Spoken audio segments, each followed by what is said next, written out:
Desde pequeno acostumado a tirar onda dos crentes. Perguntava pra minha mãe por que eles eram diferentes. Não assiste televisão, não joga na loteria. Vive de oração e não tem idolatria. E minha mãe me explica como que é pela terra bom. O negócio é rezar, é olhar com terço na mão. Enquanto ela reza, não tem pessoa de ser ligada. Eu já começo daqui tudo de uma vida desregrada. Olha como eu cresci, até o natural de viver assim.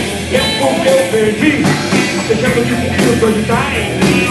Esse amor, vontade de sair brincando. E logo, logo, Jesus está voltando. Esse amor, vontade de sair brincando. E logo, logo, Jesus está voltando.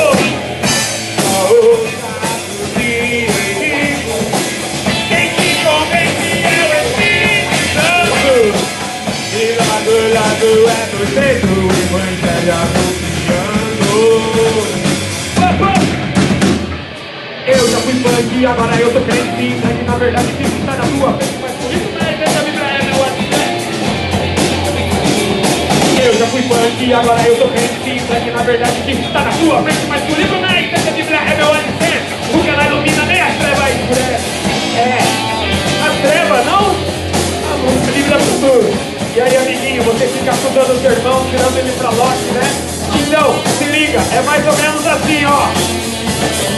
Ei, amiguinho, deixa de falar besteira. Você diz que é mais Jesus, mas brincadeira. Como pode mais Jesus amado? Como então, como pode Jesus?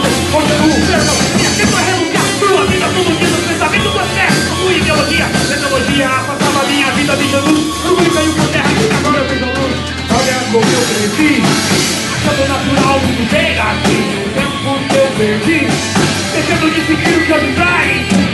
Desse amor, vontade de sair gritando. Jesus está voltando. Desse amor, vontade de sair gritando. E logo, logo, Jesus está voltando. Só ouça o que eu digo.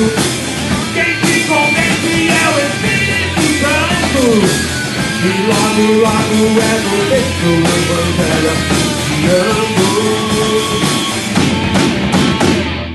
Eu já fui crente e agora eu tô crente. Pra que na verdade Cristo está na sua frente. Mas o livro não é que é meu alicerce. Porque ela ilumina nem a treva e escurece. Eu já fui crente e agora eu tô crente. Pra que na verdade Cristo está na sua frente. Mas o livro é meu alicerce. Porque ela ilumina nem a treva e escurece.